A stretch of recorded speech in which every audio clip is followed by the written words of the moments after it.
From Lagos, the nation's commercial capital, this is the news at 10, live from Channels Television.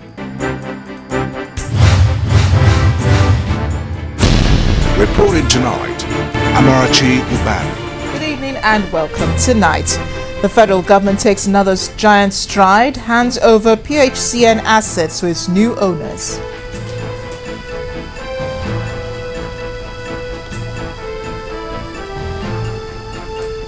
National Conference Committee holds Southwest Town Hall meeting in Lagos. Also meets with Governor Babatunde Fashola. Nigerians residents in India protest alleged killing of their fellow countryman by Indian police. And German government says it is keen to hear from the whistleblower about the US spy agency's activities. Aggressive cash mop-up by CBN and idle cash in bank vaults leave lending rates flat. And in sports news, three-time champions Brazil crash out of the FIFA Under-17 World Cup as Mexico and Sweden hit the semi-final. I'm Linda Kibe, and from Abuja, the Minister of Power, Professor Chinedu Nebo, gives a breakdown of what to expect from the new owners of the power holding company of Nigeria, plus the promise of a steady power supply in Nigeria.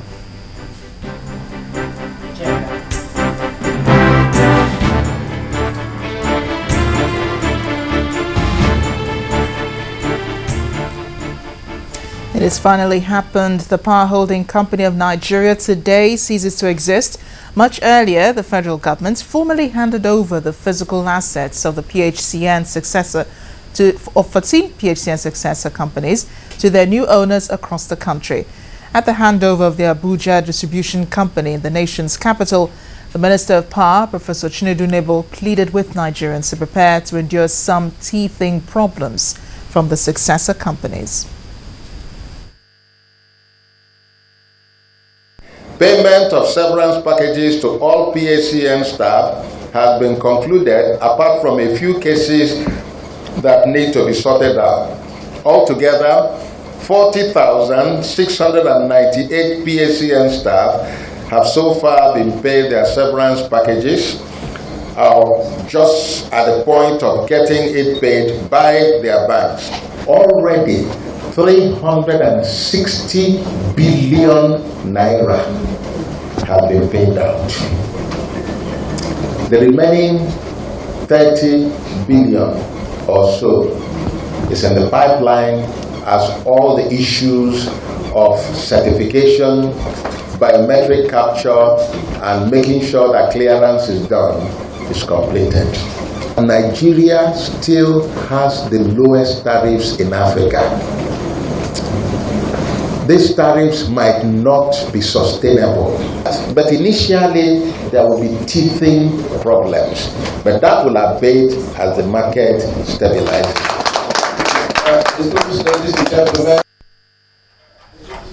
Back here in Lagos, the Eco Electricity Distribution Company Marina Lagos was also officially handed over to its new owners, West Power and Gas Limited. At the ceremony, the Minister of Trade and Investment, Olusegun Aganga, said the National Electricity Regulatory Commission and the Bureau for Public Enterprises would monitor the operations of the core investors to ensure that they stick to the rules of engagement. The minister expressed optimism that Nigerians will soon begin to reap the fruits of the privatization process. Dubbed the largest, most rigorous, most complex, and most transparent privatization exercise in the West African sub-region, the physical handover of assets of 14 electricity companies took place simultaneously across the Federation amidst tight security.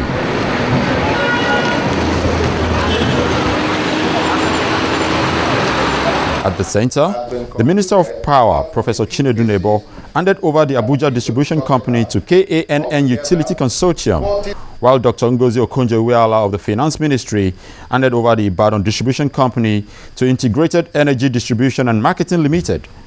Petroleum Minister Desiani Alison Madueke gave out the Enugu Distribution Company to Interstate Electricity Limited. Minister of Transport Idris Umar in Kenji handed over the distribution company to Mainstream Energy Solutions Limited. While in Yola, the Minister of Justice, Mohamed Adoke, presented the distribution company to Integrated Energy Limited. In Benin, the Edo State capital, the Chairman Presidential Task Force on Power, Bex Dagogo Jack, gave out the distribution company to Vigio Power Consortium. The Kano Distribution Company went to Sahelian Power SPV Limited, while the Information Minister Labaran Maku gave out the Just Disco to Hora Energy Limited. In Lagos, the BPE boss handed over both the Egmi Power Plant and Ikeja Discos to NEDC KEPCO Consortium, while the Minister of Trade and Investment handed over the Eco Distribution Company to West Power and Gas Limited, with a stern warning that all the core investors play by the rules guiding the transfer. Now, more Nigerians will have access to power, not only for our homes, but for our industries, which will make our products far more competitive and, of course, will lead more, help us get to, in terms of where we're going, in terms of industrialization as a country. This time around, the NCP, the BP, will monitor and make sure that they comply with the performance contract signed with the federal government. And if they don't, there are steps, sanctions against them, which the federal government will not hesitate to take. That event marks a new beginning in the history of this building, standing on 24 to 25 Marina Street in Lagos, and hopefully in the lives of Nigerians who eagerly await an improvement in electricity supply across the country. Light is everything. Without light, you cannot move your business forward. With lights, you can do other things, because there are so many businesses in Nigeria here that involve light. Without light, you cannot do it. So we are begging them to allow us the light to be stable. Taking over, we expect them to perform, to improve the services, not to be collecting money without seeing the services. The power services have been so deteriorated that an ordinary mass, a super Nigerian cannot do anything with the electricity. It has been handed over to... As expectations continue to rise, some of the new investors have promised to deliver and integrate existing workforce. Meanwhile, it is hoped that all outstanding labor issues are completely resolved to enable these investors settle in quickly to work for the overall benefit of the Nigerian nation. Henry Ogunjimi, reporting for Channels Television News. Well, Egbin and Ikeja power stations will no doubt play a very key role in the nation's desire for steady power supply. As the new owners, NERC and KEPCO Consortium, take over PHCN assets in Lagos, the management is assured that it will generate 82,000 megawatts of electricity for use in the country.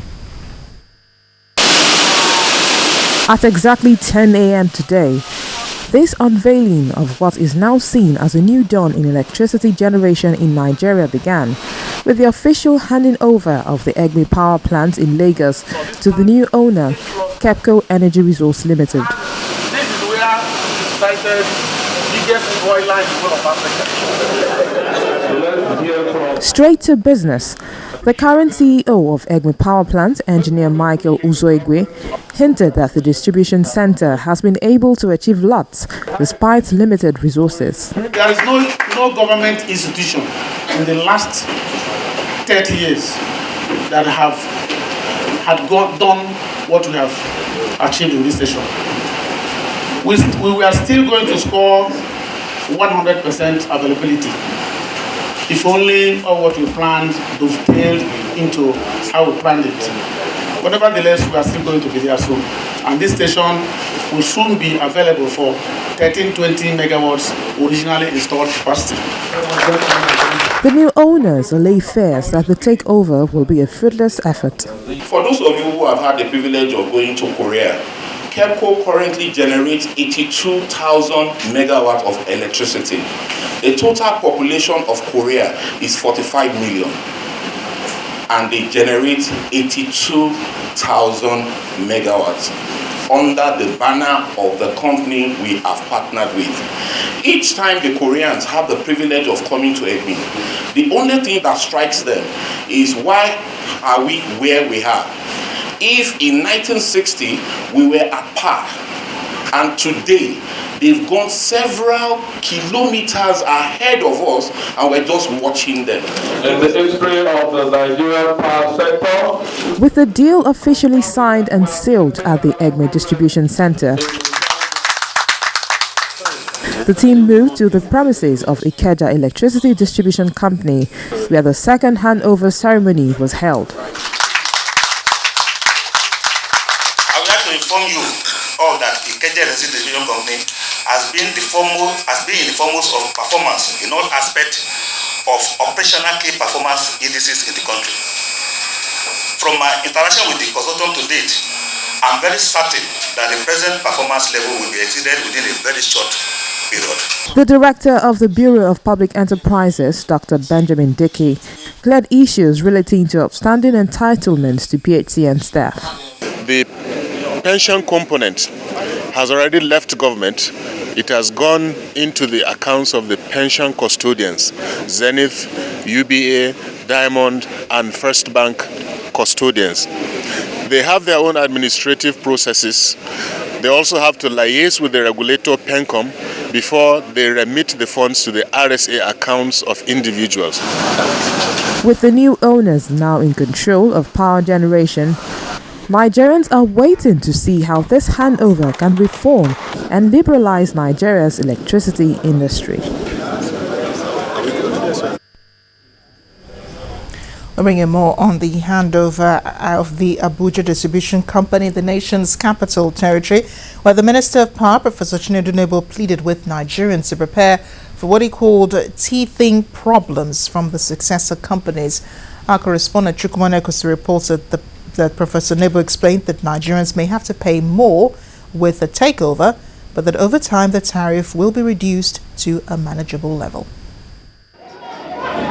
From this base, the Abuja Electricity Distribution Company serves the Federal Capital Territory, the neighboring states of Niger, Nasarawa and Kogi, accounting for 12% of national demand. today is a remarkable day. Amen. Abuja Disco is one of the 14 successor companies of the Power Holding Company of Nigeria being physically handed over to the new owners. I hereby hand over Abuja Electricity Distribution Company to you. God bless you. This ceremony is taking place in 10 different venues simultaneously across the country. The Minister of Power explains that there might be some teething issues with the takeover by the new owners, but assures that the problems would abate with time. Nigeria still has the lowest tariffs in Africa. These tariffs might not be sustainable, but initially there will be teething problems, but that will abate as the market stabilizes. A last-minute deal with the electricity workers ensured that no protest trailed these ceremonies. The minister explained that the federal government has spent about 360 billion naira on workers of the defunct PHCN. Payment of severance packages to all PHCN staff has been concluded, apart from a few cases that need to be sorted out. Altogether, 40,698 PHCN staff have so far been paid their severance packages, just at the point of getting it paid by their banks. This handover is a culmination of 14 years of efforts by the National Council on Privatization, the Bureau for Public Enterprises, and other key players in the power sector to reform and liberalize Nigeria's electricity industry, which began in 1999. The government will be hoping that this effort will ultimately ensure a steady power supply in the country. In part two, after the break, the National Conference Committee begins sensitization in Lagos, plus reports on carpet crossing in Kwara State. That's from our Abuja studios. Just stay with us.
International.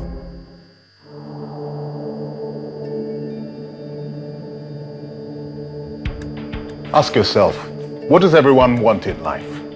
1, quality. You should never compromise on quality.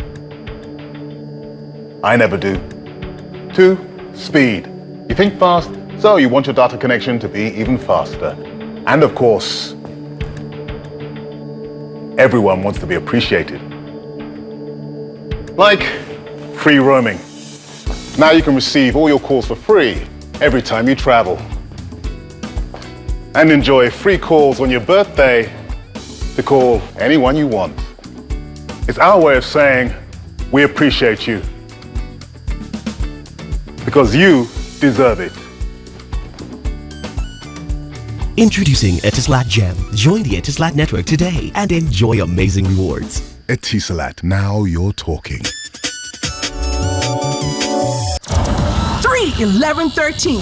Niger's biggest artists. P Square, D-Bench, Two-Face, YJ, Chidinma, Fino, Olamide, Burna Boy, Ice Prince, Davido, Wizkid. Live on one stage. All will be revealed at the Expo Hall of Eco Hotel, Victoria Island, Lagos on Sunday, 3rd of November. Visit colorfulworldofmore.com for more info. Don't be left out. Get tagged. Brought to you by Guinness. Oh, let me tell you a story. Story of my family one day, tired and hungry. They came home so dumb. So I grabbed my Derica, tomato paste, red stick Derica. The aroma woke the whole place. Yummy, tasty Derica.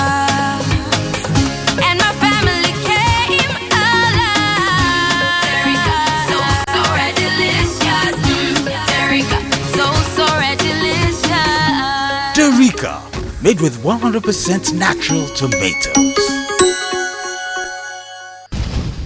When hyperacidity threatens to turn your stomach into a raging volcano, reach for Rulux. Rulux Antacid Anti-Flatulence Suspension contains fast and effective ingredients to combat indigestion, heartburn, stomach gas caused by hyperacidity, giving you fast and effective relief. Rulux Antacid Anti-Flatulence Suspension. Rulux, a quality product of SKG Pharma Limited. If symptoms persist after 3 days, see your doctor.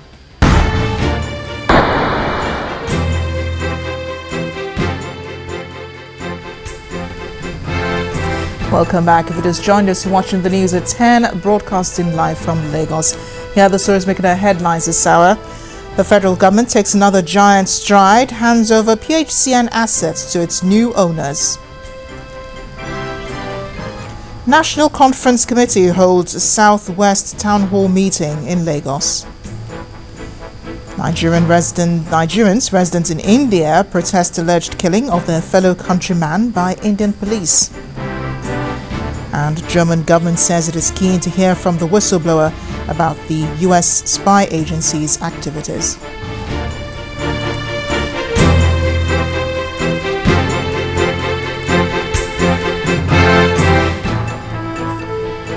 All our top stories and other programs can be found on our website. It's channelstv.com and on youtube.com/channelsweb. To get us on the move, visit m.channelstv.com to view us live on an iPad, an iPhone or a BlackBerry. Remember, you can download the Channels TV app for Android and Nokia 920 devices from their respective stores. Also, you can now interact with the Channels Eyewitness feature on our Android and Windows 8 platforms. So if you have a picture or a video to share with us, all you need to do is download the Channels TV Android application on your device, swipe to reveal the Eyewitness menu and follow the instructions to share your reports, pictures and your videos. And it's over now to Linda Akigwe in our Abuja studios for more on the news at 10. Hi, Linda. Thanks, Amarachi. It's been a great day for Nigerians who have had to patiently wait for this historic moment in the power sector, as talking about the handover of the PHCN assets to their new owners. Now, to give us details on this process of handover and the status of the workers of the defunct PHCN, I'm now being joined in the studios by the Minister of Power, Professor Chinedu Nebo. Honorable Minister, thank you for joining us. You're welcome. My pleasure. With the handover of the assets to their new owners, does this signal the end of the PHCN? It really does signal the end of the PHCN, and it does mean that things are going to change from now. The PHCN is no longer going to be 100% owned by the government. It's now gone to the hands of the private sector, and the private sector knows how to do business more than the federal government, or any government for that matter. It's also instructive to know that the gains are going to be quite elaborate. For instance, the issues of estimates, instead of having metered bills and so on, will be taken care of. A lot of graphs that used to, rule the day when people would connive with workers of the PHCN not to pay, and so the resources needed to beef up the entire generation, transmission, and distribution facilities were not there. And that was simply because of corruption. All these things would eventually dissipate gradually, and we're going to have a very robust power sector that would drive the industrial and economic revolution of Nigeria. You appear to have a lot of confidence in the private sector. Yes. Where is this confidence coming from? Well, the confidence is coming from the fact that the private sector has a motive for doing business. That motive is profit. And the only way they can make profit is to generate as much power as possible, transmit as much power as possible, and then distribute as much power as possible. And the only way they can make sure that this profit actually comes to them is to ensure that everyone is eventually metered, so that whatever electricity you use, you end up paying for it. Now, this is not the first time we're seeing a situation where the private companies take over government assets, and it has in some instances they have failed. What measures is government going to put in place to ensure that these companies do not shortchange Nigerians? Shortchanging Nigerians is not going to be easy. The reason is very obvious. Number one, the government has set up a very robust regulatory mechanism. The government set up the Nigerian Electricity Regulatory Commission, and this commission is like a watchdog. It will regulate the entire value chain of power delivery to Nigerians. This commission has built-in mechanisms in all of its data accumulation, data assessment, and data divulgement to make sure that every Nigerian pays the due price for power. For instance, whenever there is going to be a tariff change, NERC is going to put into account every bit of information, all the technical information, the losses, the cost of generation, and everything will be put on board. These things are going to be transparent, all the stakeholders will be involved, and people are going to see this is why we are paying this amount of money. So we don't have any fear of Nigerians being shortchanged, and these companies are there to make money, and Nigeria is there to protect the people of Nigerians from being ripped off. Now, Nigerians are anxious. They want to see steady, uninterrupted power supply. When will this happen? Well, it will come. One thing is certain. The President of the Federal Republic of Nigeria has made a promise to the people of Nigeria. That promise will be delivered. The President was not talking wishfully. He was talking because he has already emplaced the mechanism to ensure that this uninterrupted power supply becomes something that is taken for granted in Nigeria. Think about when all the 10 INIPP projects come on board and when they begin to generate power. Think about when we now more than double the capacity to transmit power. All of this is going to happen before the end of 2014. When all of this happen, Nigeria will be able to generate as much as 10,000 megawatts and transmit as much as 10,000 megawatts.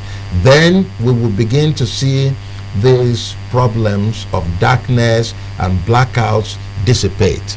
We are just at the end of the tunnel. We are just approaching that end of the tunnel where we see our light. So I cannot give you a specific time, but I do know that it's not going to be long, and uninterrupted power supply will be something taken for granted by Nigerians. Now, a major challenge is the issue of the compensation of workers of a defunct PHCN.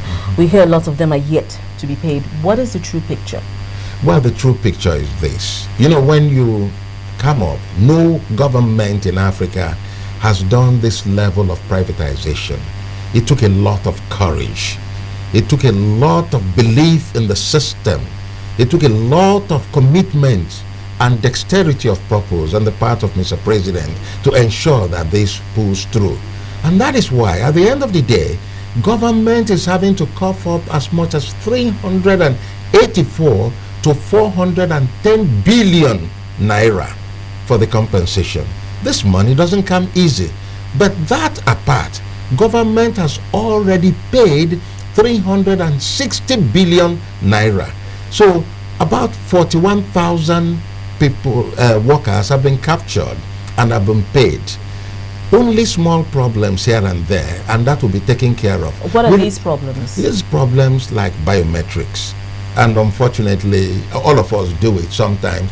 You enter that your name is Chinedu Ositadimma Nebo, and the computer captures it. Then you go to your pensions listen and fill out Chinedu Nebo, and then come to the regular thing and fill Ositadimma Nebo.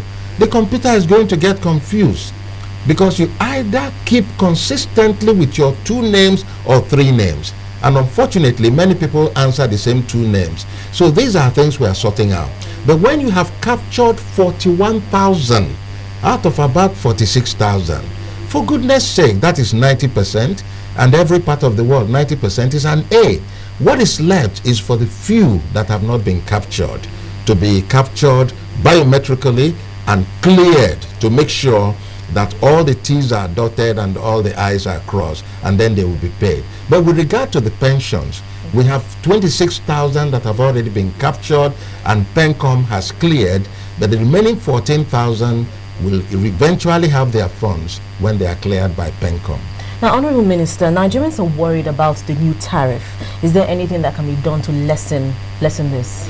Well, you know, I must be very candid with you. One thing about some of us is we don't like lying. Nigerians still pay the lowest electricity tariffs in Africa. For instance, for me, before I accepted this position, I was a vice chancellor, I was spending about 10,000 naira a day on diesel where I was. 10,000 naira a day is 300,000 naira a month. But now I live in Abuja. I don't have a generator, because I'm Minister of Power, and I believe if I have a generator, it will be sending the wrong message to the people about the foreseen president's projected uninterrupted power supply. So I don't have a generator. And I paid 100,000 naira for power supply, which in my area we have 22 hours power supply in Abuja every day. And for almost 3 months now, that money is not exhausted. Which means at the end of the month, I'm paying less than 33,000 naira a month for my house. The tariff is going to be too low. It's too low. But I'm not saying that it will be, you know, increased too much. It's going to be gradually increased to make sure that the generating companies have their costs taken care of. The transmission companies have their equipments maintained and costs taken off. And the distribution companies have all this taken care of also. Thank you, Honorable Minister, for joining us. It was good to have you in the studio. You're most welcome. I've been speaking with the Minister of Power, Professor Chinedu Nebo. Now to other stories. The National Conference Committee continued its visitation across the 6 geopolitical zones with a stopover in Lagos today. After a brief meeting at the Governor's office in Alausa, the committee proceeded to the Institute of International Affairs for a town hall meeting. Our correspondent Loretta Chiogo reports. Not all the members of the Presidential Advisory Committee on the Nation's Dialogue could make the visit to Governor Babatunde Fashola, and after the exchange of pleasantries,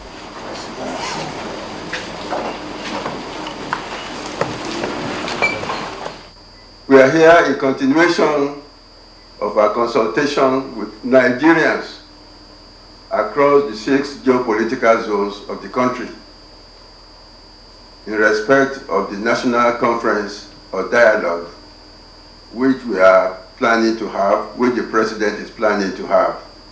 This is a an event that people have been really agitating for decades, especially people from this part of the country.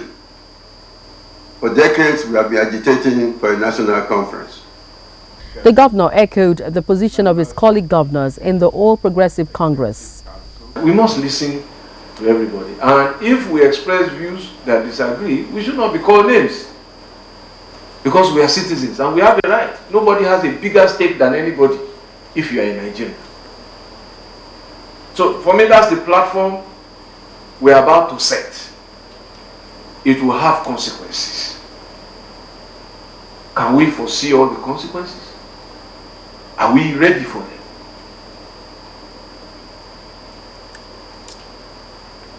So, I've listened to some of the discussions. It is my own view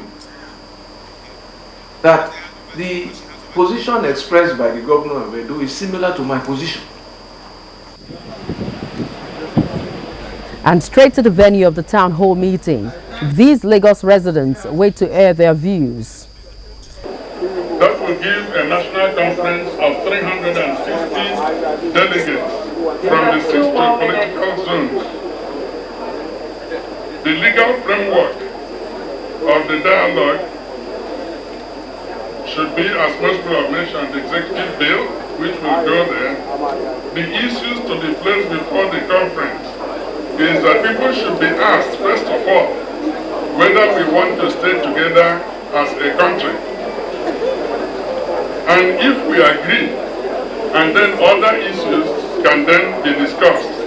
We certainly commend the president of this country for at last buying, and I use the word buying, into this historical notion of setting you up for the purpose of national sovereign conference. We say that government should have no representation in the conference. There shall be no representation from political parties. This is not a partisan conference. It's going to be a conference of Nigerians, by Nigerians, for Nigerians. It's exactly 1 month after the committee was inaugurated by the president, and for the members, the assignment is going as planned.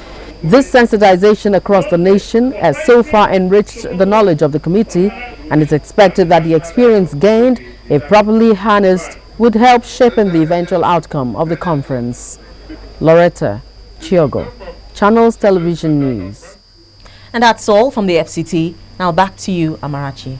Thanks a lot, Linda, for bringing us up to speed. Now more on the news at 10 when we return. Plus, lending rates remain flat at the interbank due to idle cash in the vaults of the banks. So that will be in business news. Do join us again. When searching for a good bank, you have to be very discerning, so you don't get one thing and miss out on others. Well, your search is over at First Bank. We offer a variety of products and services made with you in mind. From flexible loans, easy access to cash, bill payments from anywhere in the world, to savings for the little ones. Make that switch today. Contact us to learn more about the many products and services we have designed for your convenience. First Bank, truly the first. If you're not on the MTN network, then you don't have the MTN Next App Store. That means you don't have access to the largest selection of local and international mobile apps on the continent. Apps that are so easy to download and install on your phone. Apps that enable you to easily locate places like the nearest bank, fueling stations, eateries, and lots more. Apps that help you prepare for that all-important exam, search for jobs, and do lots more. Visit nextapps.mtnonline.com to get started. MTN, everywhere you go. What's most important in life? Happiness, love, joy, and of course, family. These are worth protecting, and that's why I'm here. My name is Joshua. I am the man with the plan to safeguard you and your family. For life assurance plans with living benefits, call me today.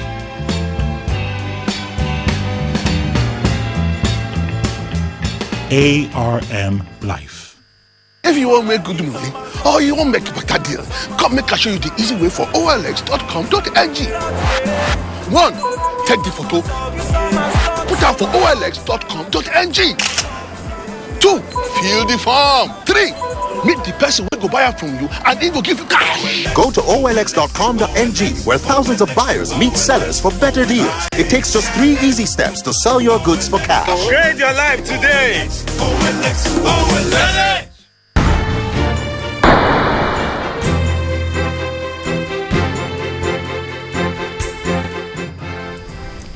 Welcome back to the news at 10. Anambra State Governor Peter Obi says qualitative education is one legacy he would be leaving behind as governor. While in Awka, the state capital, after presenting more buses to schools in the state, the governor made it clear that no society can move forward without good education. And to further buttress his point, the governor has released so far 230 buses to schools in the past few months. Education is an integral part of development in any economy, which is why the present administration in the state has continued in its drive to meet the Millennium Development Goal of improving education. The latest is the distribution of buses to some schools in the state. The governor asked traditional rulers and town union leaders to maintain effective supervision of school projects in their areas and also revealed that the state government has set aside salaries for 5,000 teachers to be employed in various schools across the state until December 2015 and 3 years of salaries of teachers to be employed for core subjects. We promise that our schools will get vehicles this year. This is just one of the promises. Those who are not receiving theirs today, the rest are sure you get it.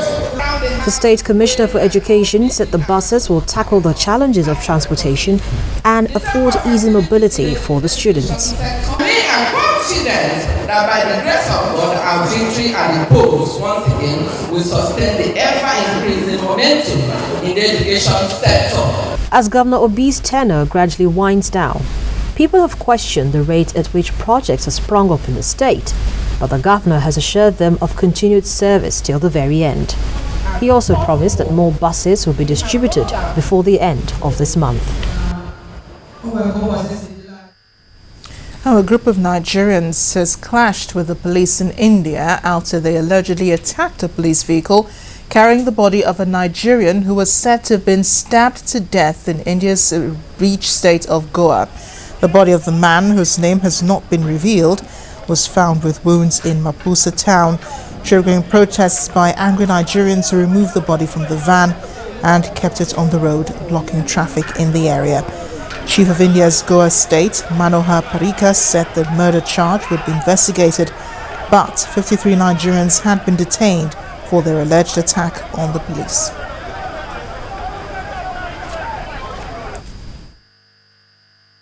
First Bank, truly the first.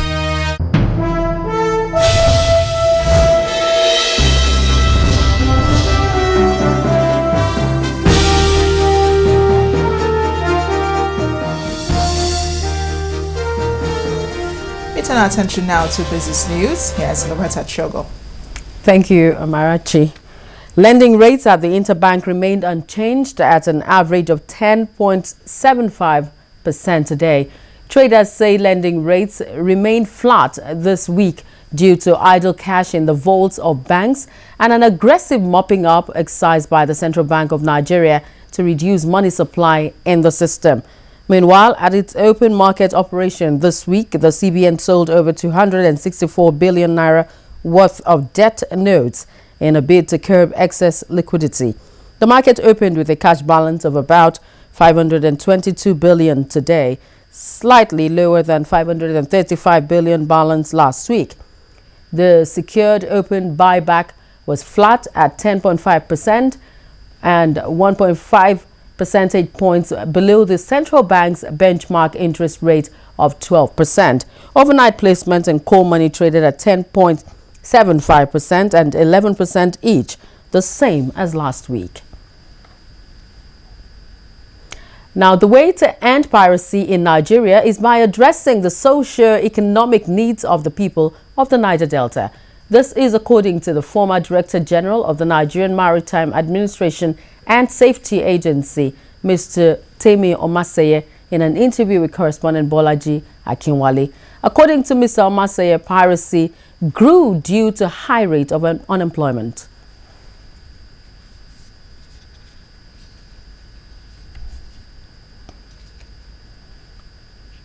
Delta and whatever. The problem in Niger Delta does not start with people didn't wake up and say they were going to piracy.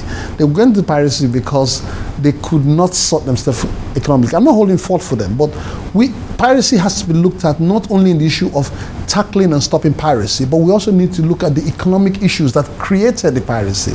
These guys are not ghosts. They came from land. And what created the problem? They had an economic problem. And when they could not feed themselves anymore, they were looking for other ways. They're trying to feed their family. So I'm not saying it's a justification for that, but we need to begin to look at what is causing the problem for piracy. One. Now, digital marketing has the capacity to help promote brands via information technology and make companies enhance profit by providing quality products and services to consumers. This is the crux of a two-day learning camp for corporate businesses in Nigeria, organized by WSI Axon, a digital market consultancy, to create awareness on the new age technology. Our correspondent Ayotunde Balogun reports. Internet technology is said to be key to either private or public businesses for them to engage a wide range of their clients and customers and promote their products and services anywhere in the globe. This has led to this initiative of a learning camp put together by WSI Axon for these selected participants from the corporate world in Lagos on the need for digital marketing, as discussed by one of the two speakers at the event.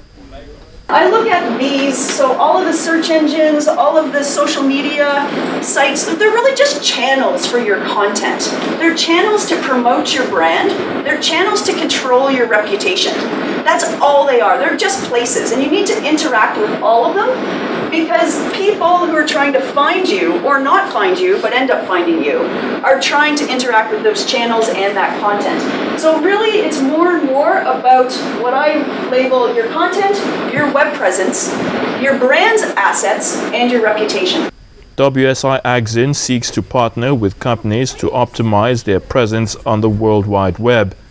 And its chief executive officer in West Africa believes it's high time for companies to take advantage of digital marketing to remain relevant in an ever-competitive global business environment. The way the world is communicating is changing. So the benefit is really the cost to you of not being discovered on the web.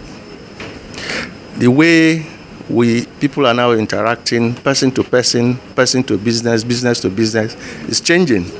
So basically, the web provides the opportunity for companies to engage with their customers and thereby earn their respect and loyalty over the long term. WSI is present in about 80 countries worldwide and made its way into Nigeria 2 years ago. It believes there will be more of such learning initiatives for the corporate world on digital marketing in the future, provided the country's broadband technology and infrastructure improve for businesses to be on the internet. Ayotunde Balogun, Channels Television News. And now to the Nigerian Stock Exchange, where the market seems to be looking very good. This time, the all-share index ended Friday's session up bit as it rose by 0.2% to 37,765.82 points. The market capitalization also rose to 12.06 trillion naira. Harriet Agwenyi gives us details of today's trading. Hello and welcome to the Stock Market Report. The Nigerian equities market sustained the bullish mood recorded on Thursday to end the week 0.38% sunny side up. The all-share index ended the session at 37,765.82 points with a market capitalization of 12.06 trillion naira. Nestle Nigeria consolidated on gains logged in the previous session. At this time, it added 28 naira 76 kobo to its share price to end the week at 1,128 naira 76 kobo. Forte Oil, Lafarge Cement Wapco, Cadbury Nigeria and Nigerian breweries also recorded price gains. And for the first trading day of the new month, market heavyweights Guinness, Unilever, Access Bank and Zenith Bank led other stocks that shed weight. Activities in the shares of UBA, Access Bank, Guarantee Trust Bank contributed to total market volume of 226.68 million units, exchanged in 4,111 deals for 3.07 billion naira. Well, those are the day's trading figures. I'm Harriet Agmi.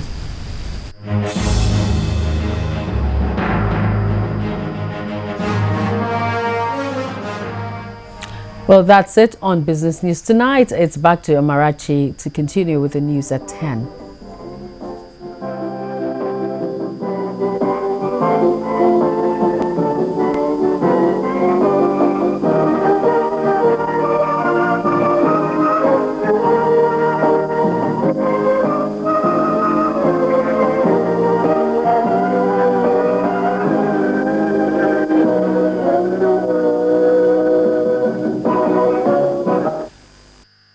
First Bank, truly the first.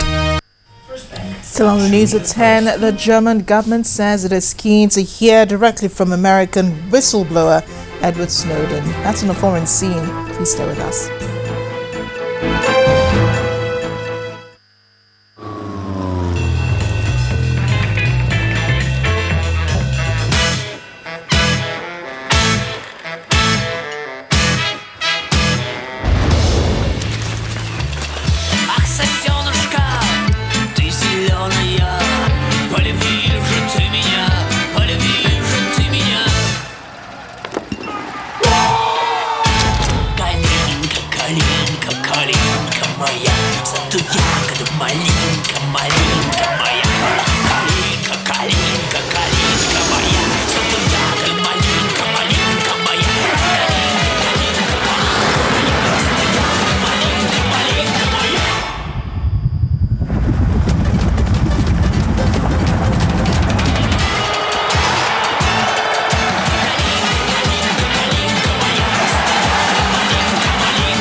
You are the Indomitable generation, and this Indomitables pack is for you. We are indomitable, we got a great future. We are unstoppable, yes, we are indomitable. We are indomitable, we got great future. We are unstoppable, we are indomitable. We are indomitable, we got great future. We are unstoppable, we are indomitable.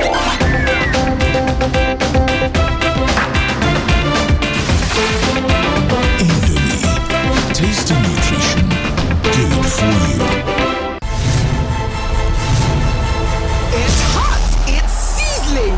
Everyone and everybody will win in the Airtel Red Hot promo. 60 lucky people will win 1 million naira each in 60 days. And one lucky person will go home with a star prize of 10 million naira. 280 million naira worth of prizes to be won. Over 5,000 lucky people will win airtime daily. Simply recharge to win. The more you recharge, the more you win.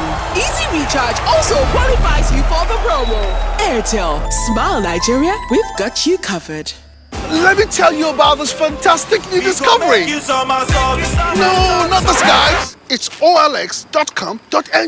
Now this site with thousands of buyers, they meet better sellers for better deals. Oh, now for your mobile phone or computer. Just last week, I been selling my old sound system, my generator, and my old car. Oh, now for cash, oh. It takes just 3 easy steps and meet the buyer in person to complete the cash deal. OLX.com.ng, where thousands of buyers meet sellers for better bargains. Sell it!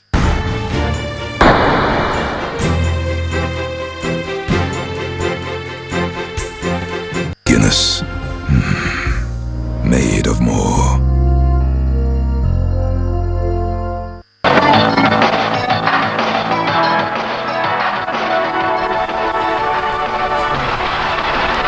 Welcome back. Ayaltuna Balogun joins me now. He has sports news.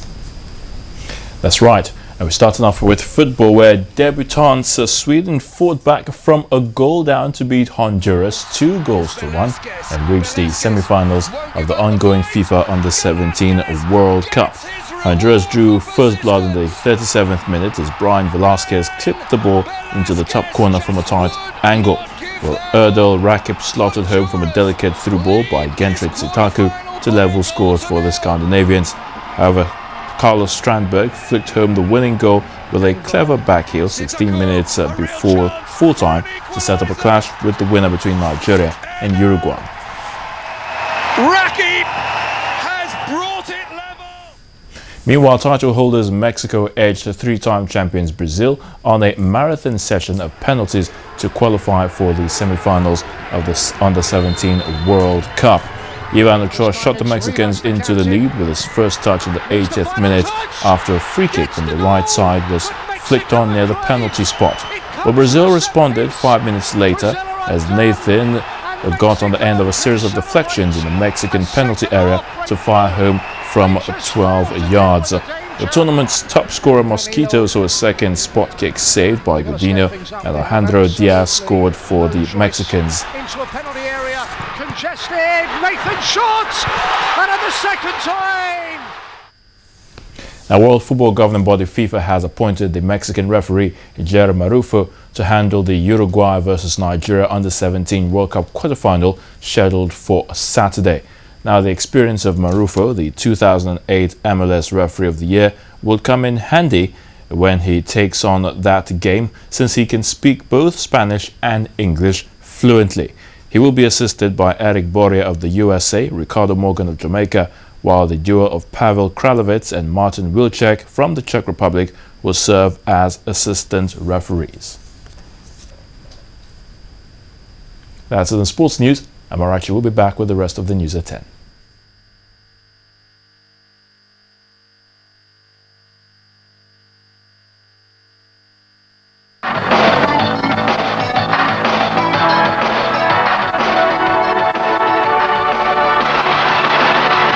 Guinness. Made of more. On the foreign scene, we're still talking about the U.S. spying allegations, and the German government says it is keen to hear directly from the fugitive NSA whistleblower Edward Snowden about the U.S. spy agency's activities. Mr. Snowden's lawyer said a meeting could occur in Moscow, but not in Germany. Here's Cynthia with more. Well, just like you said, Mr. Snowden's lawyer disclosed that a meeting could occur in Moscow, but not in Germany. This comes as the U.S. Secretary of State John Kerry said that in some cases, the U.S. spying actually went too far. He said he would work with President Barack Obama to prevent further inappropriate actions by the National Security Agency. The 30-year-old Mr. Snowden fled to Russia in June after leaking details of far-reaching U.S. telephone espionage. He has temporary asylum, allowing him to live in Russia until next June.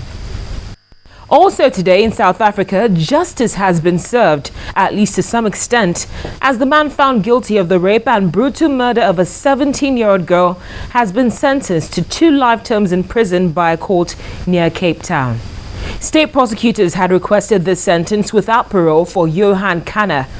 Anane Boysen died in February, hours after she was mutilated in a gang rape and attack that shocked the country. South Africa has one of the highest rates of sexual violence in the world. Then Israeli aircraft have launched an anti-terror strike near the Syrian coastal city of Latakia.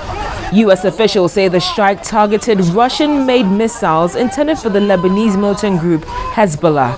Latakia is a stronghold of Syrian President Bashar al-Assad, an important port city where the Alawite community to which he belongs is concentrated. And there you have it. Those are the top stories on the foreign scene. Thanks a lot, Cynthia. And on entertainment news, music lovers were treated to an evening of splendid performances by top Nigerian acts, including D'banj and Two-Face at the hip-hop concert held in Lagos recently. Ogechukwusi has details and more.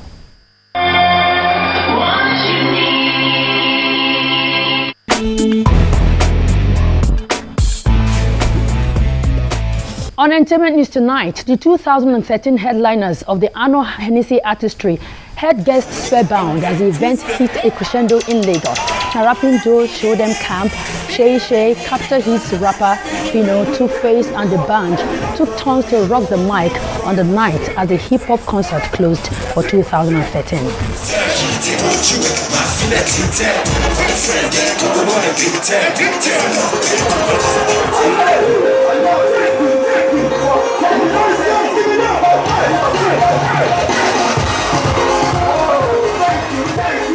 Now, multiple award-winning Chocolate City Ice Prince has revealed that he's embarrassed by the contract controversies which appears to be tearing off the popular Chalk Boys crew. The rapper, who is getting set to launch his soon-for-more album, The Fire of Zamani, told Entertainment News on Channels Television that he hopes the contract saga and Brimo returns to the music imprint. Dialogue, it solves everything. It solves everything, and I know Brimo has been having, meetings back and forth with them. So yeah, it's something that I know that they're trying to resolve, and at the end of the day, man, is God. You need to pray that God brings peace to everybody.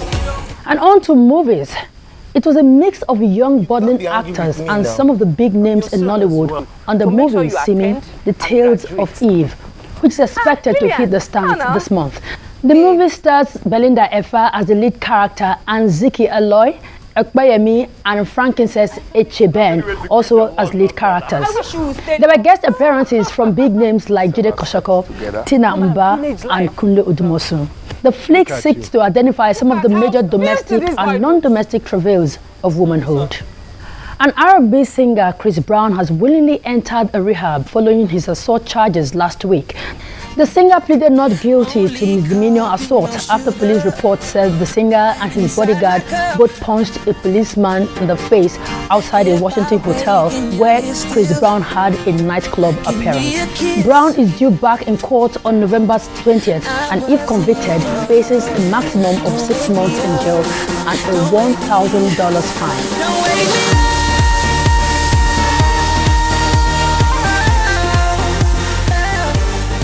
And that's all on entertainment news. The news at 10 continues shortly.